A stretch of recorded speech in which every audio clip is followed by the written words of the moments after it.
listening to a podcast that I very, very much enjoy that I will not name in this moment that was talking about Silicon Valley and then brought up Kumail. And someone said, and yeah, he's Pakistani. And someone said, no. You're being racist. He's Indian. And when... Well, they are. No. Or are they? Yeah. Only time will tell. It depends on whether they like the show or not, right? Yeah. Do they like the show? Yeah. They're not racist. Yeah, they're racist. No, my research, because it was in the context of them talking about like feminism on the show, but they really love the show and they think you're great. And then someone's like, no, I know him. He's Indian. And I got really fired up about it for some reason, and not out of anger, but I was like, maybe I'll make a fake account and maybe I'll say, oh my God. Well, yeah. And maybe I'll say, you're transform wrong. Into an egg. There's an emotion. My face started to smush into just like a flat landscape. I think there's an emotion that we haven't named yet, which is like, it's like when you have knowledge that the other person doesn't, and you know you're right and they don't know you're right, and you're getting ready to drop the fucking hammer. That is such a good feeling, and there's no word for it. And I'm sure the Germans have one, but I don't. I'm sure the Germans have. But I love that feeling. Yeah. But the problem is, even that is subjective, because, the Germans thought they had good knowledge about something, and turned out they weren't right about it. They called that Monday. Well, did you hear This American Life that came out a couple weeks ago, where they talked about how when people who are faced with an alternative view about an opinion that might make no sense, like if I say, no, the world is flat, and someone comes to them and says, no, here's a satellite picture of the Earth, they're more likely to double down on their it's confirmation bias. It's called confirmation bias.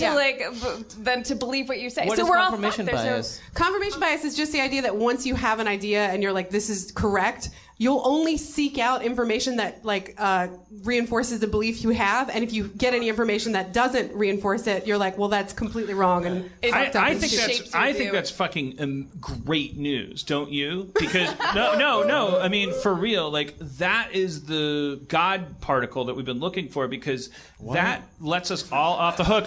Don't you fucking start. Tuned. You'll see. I want to understand. No, just they already found the God particle. I'm about to explain we it. We spent hours writing this show. It'll come back around. If it is instinctive to primates to do that, which I would applaud, because primates should not automatically just go, ooh, I think I'll do this. Oh, you said that, I'll do that.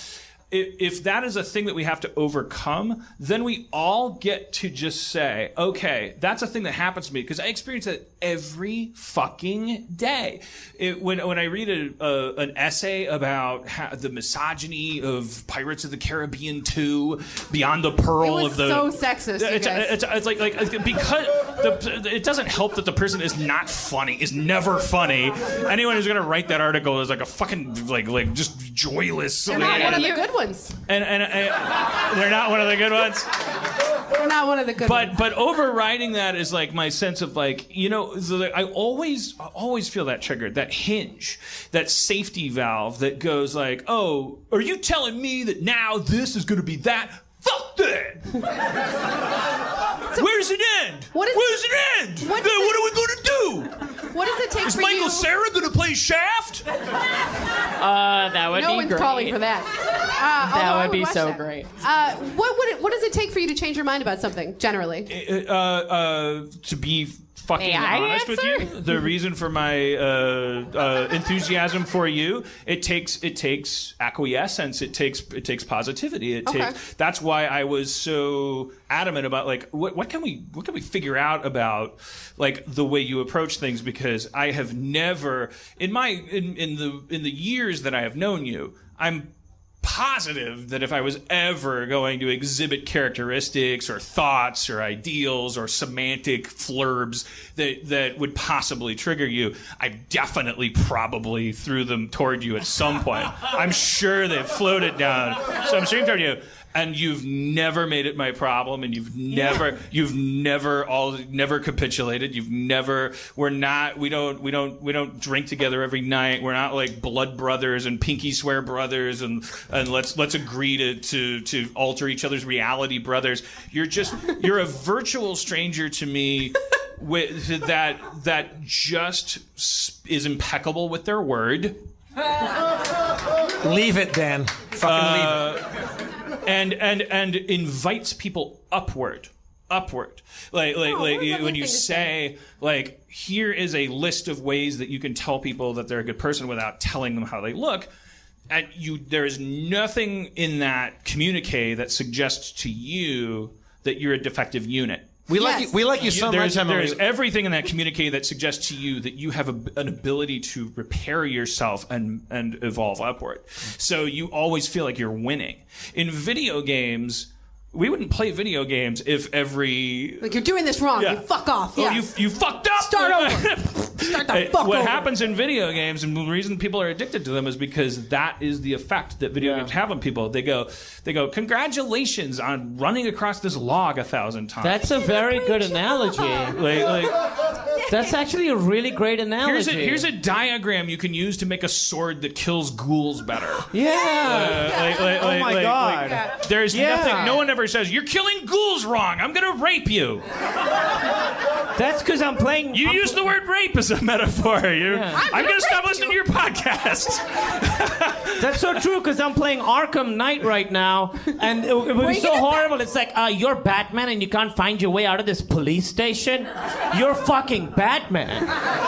What are you doing? It's not like that. No. But that's interesting. What Emily's really good at, and what you said earlier is... dying? I feel like everybody's just calling you have imminent death syndrome. Yeah, we have some bad news, Emily. Oh, Emily, you died in 9/11. Yes. Your test results just came back. You died in 9/11. What you're really good at is keeping your eye on... And you didn't work in the buildings. Yeah. Why was I there? You were one of the pilots. You were one of the pilots. What do you think the fucking arc is? Oh, no. Yeah. I love my dad. Okay, go ahead. Well, I think is always keeping your eye on the prize and getting what you want to get out of an interaction. For instance, like if we're supposed to fly on a flight, like, and this really happened, and they checked Emily, and they're like, oh no, we bumped you to the next flight, and I'm like, I'll get like self-righteous. I'll get like, this is wrong, this is immoral, this is not good, fucking fix it. And Emily's like, Emily will befriend them and talk to them nicely. I dare you and to then, be like, better, she says. And then get them to, and her, like, this was a couple weeks ago. Emily was supposed to have some surgery, and they called and they were like, oh, we can't do it anymore. And I'd taken the week off, she'd taken the week off to do it, and I was like, give me their number, I will talk to them. And she's like, that's the worst idea. Yeah, I have an HBO show. You're supposed to cut my wife open and fix her insides, and I demand you do it when you're supposed to do it. And I don't care if you're stressed out or angry while you're cutting her open. What Emily did was, you don't want waiters to spit in your food, and you don't want the doctor angry at you when they're performing surgery. That's true. But what Emily did was, she's like, okay, hung up the phone, was like angry and sort of dealt with it, and then called back, befriended the person on the phone, and got the job done. It happened. My technique never works. No, not once. And you keep doing it. It's calling it a technique is really overstated. The number of times I have to pull you away from stuff. I have to like pull you away from yelling and screaming and raging at. Well, I don't do that all the time. Certainly not. But I don't. Seriously. Just when things fuck up. Well, you're making me sound like a horrible person. No, you're a wonderful person. It's like when something happens that I feel like I have this thing where I want everyone to do their job right.